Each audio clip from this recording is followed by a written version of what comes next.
The first scream cut through the valley like a ripped sheet of metal. Rounds snapped overhead, ricocheting off the rocks. Dust exploded around the pinned SEAL team as they dove behind a narrow outcropping, barely enough space for 4 grown men trying desperately to disappear. And then, almost impossibly, the gunfire paused. A single echo, one lone, distant crack, rolled down from the ridge above. Silence followed. Who took that shot?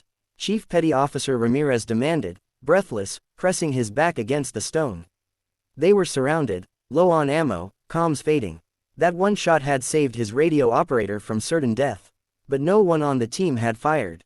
Ramirez peeked up. Someone was moving on the ridge. Someone who wasn't supposed to be anywhere near the fight.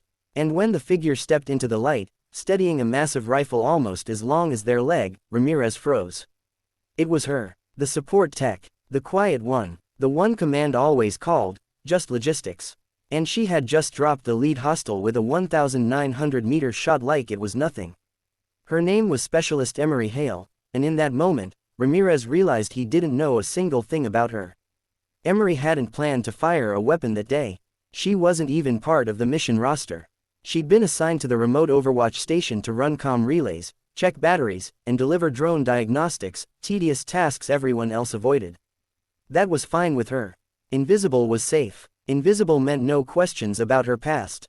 And she carried far too many answers she never wanted to say out loud. But when the SEAL team went dark, comms cut by a sudden ambush, she'd felt the fear hit her like a physical blow. She'd listened to static, gripping the edge of the console until her knuckles turned white. Then she heard the distant gunfire. And she ran. She grabbed the long case no one ever touched. The one that wasn't even marked on her equipment list. The one she had built herself in silence and secrecy.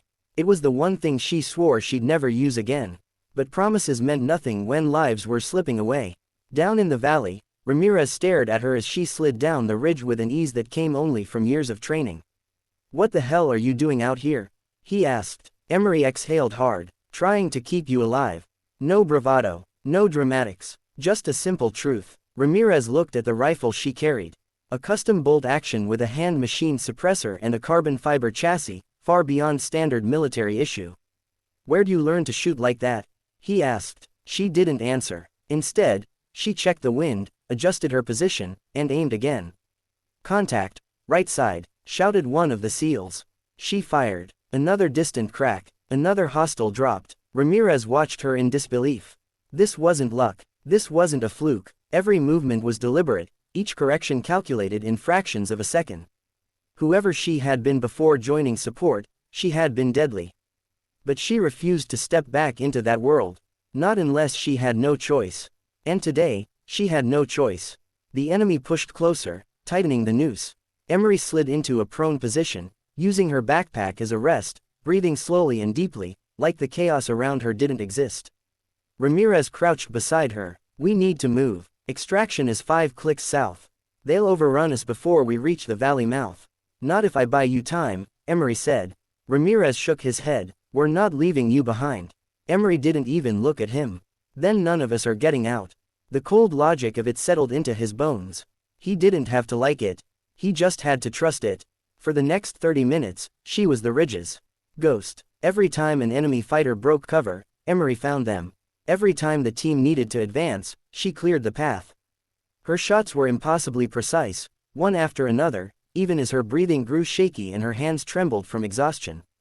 Sweat soaked her collar. Her vision blurred, but her focus never cracked. This was the version of herself she'd buried, the version she feared. But to save them, she resurrected it. And it nearly broke her. By the time they reached the extraction point, the last rounds of hostile fire faded behind them. The helicopter's rotors thundered overhead, whipping dust into the air as the SEAL team boarded. Ramirez turned, expecting Emery to climb in beside them. But she hung back, head lowered, rifle slung across her chest. "You coming?" he called. She hesitated. For a moment, Ramirez saw through the walls she tried so hard to keep up. He saw guilt. He saw history. He saw someone who had once been a legend, and was terrified of becoming that legend again. "I wasn't supposed to fire a weapon," she said quietly. "Command doesn't want me on a gun." Ramirez snorted. "Command doesn't know who you are."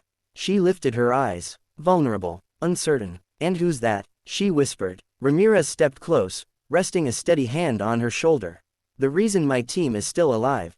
She blinked hard, breath shaking. He continued, voice firm. You're not just support. You never were. And after today, I'm making damn sure command knows it. For the first time in a long time, Emery Hale let herself breathe.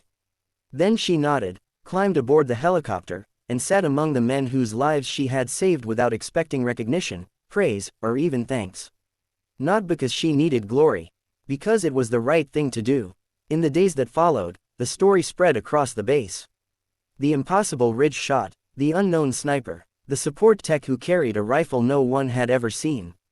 And when Ramirez filed his official report, he wrote a single line that transformed her future.